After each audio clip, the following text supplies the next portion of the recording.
Hey guys, sasapin ngayon ang bagong labas na cruiser classic bike ni Kawasaki na nagbabalik na Kawasaki Eliminator 450. Yes guys, 450cc at meron siya dalawang variants, isang standard edition at special edition. Ang special edition is, yan, ang pinagkaiba niya is meron siyang head cowl, ayan.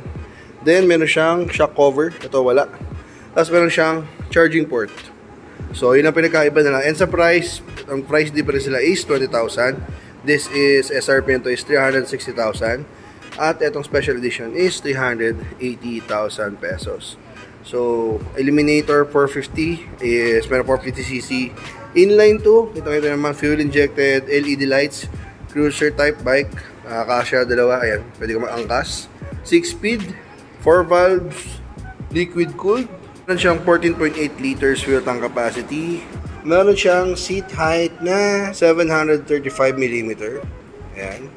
Then meron siyang timbang na 175 kilos. Gulong sa harap is 130, 70, 18. Then sa likod naman is 150, 80, 16. So ganoon talaga guys sa mga cruiser type.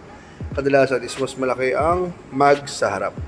Panel gauge niya, digital na. Ayan, angas. Then ito yung susiyan niya. Then, dalawang kulay lang talaga siya guys. So, ito standard is gloss gray. Then, kapag gusto mo naman ng matte black ang iyong motor, syempre nakakagawa po talaga. Ayan, matte black is, invest ka pa, add ka lang 20,000. So, 380,000. Special edition. Syempre, meron ko ng charging port. Maangas na head cowl. Ayan, mas pogi kaysa dito. Ayan. Then, may takip yung shock mo. Yun lang naman. So, sa harapin nga, head cowl lang pinakaiba nila at yung type na shocks. Then, all LED lights, pati signal lights, LED. Then, dito kitang-kita mo siya. Ayan. Yung pa kanyang pagkabilog. Dahil wala nga siyang head cowl. At yung panel gauge. Then, dito is merong onting head cowl. Ayan. LED lights pa rin. Kita-kita mo yung fender dito. Same lang. Same shocks na nag-iba. Then, ang ganda na niya. Nung style ng gulong niya. No? Ayan. Then, pero yung mugs. Same lang din ng design. At gloss black. Then, single disc brake sa harap, Nissin caliper. Ayan, ABS. Then, ito yung kanyang taillight guys. Ayan. Square lang pero LED pa rin. Signal lights, then plate holder, plate light. So, yun yung tsura niya. Same lang sila yung likod. Magkaiba lang talaga sila ng kulay. So, focus tayo din sa special edition matte black. Napakagawa po kasi. Ayan. So, feeling ko ito yung pantapat sa Honda Rebel 500. Though ito is 450cc. Gwapo rin eh, oh. Sexy tignan. Then, ito kanya pinakasilya. Ayan, na rider. Then, sangkas. So, ang laki pa din. Medyo matigas lang yung cushion. Ayan. So, di natin alam kung gusto for long ride, no? Sa mga angkas. Dito tayo sa left side. Grip. Clutch na napakalambot. Passing light. High beam, low beam. Hazard. Signal lights. Then, busina. Then, syempre, ang kanyang classic round mirror dahil cruiser bike at classic style to.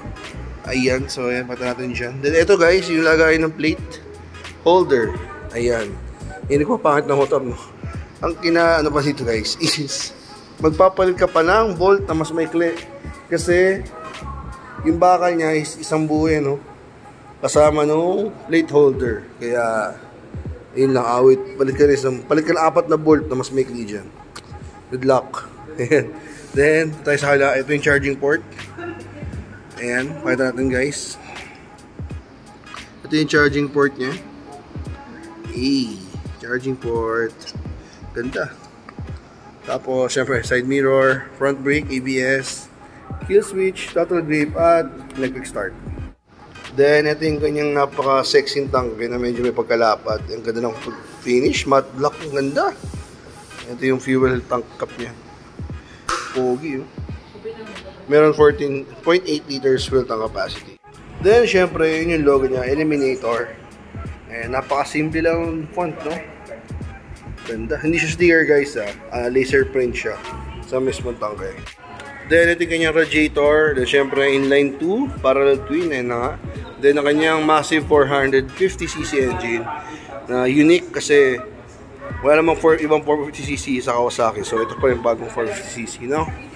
So, ang ganda rin ng engine cover niya. Then, classic na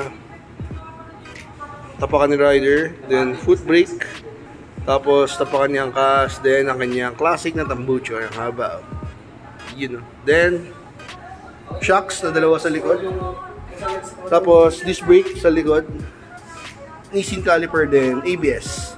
So, that's it guys. Yan ang review natin sa ating Kawasaki Elementor 450 Standard and Special Edition. So, yun guys.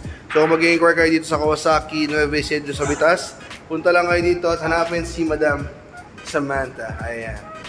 So, yun. Maraming salamat guys. Eliminator 450.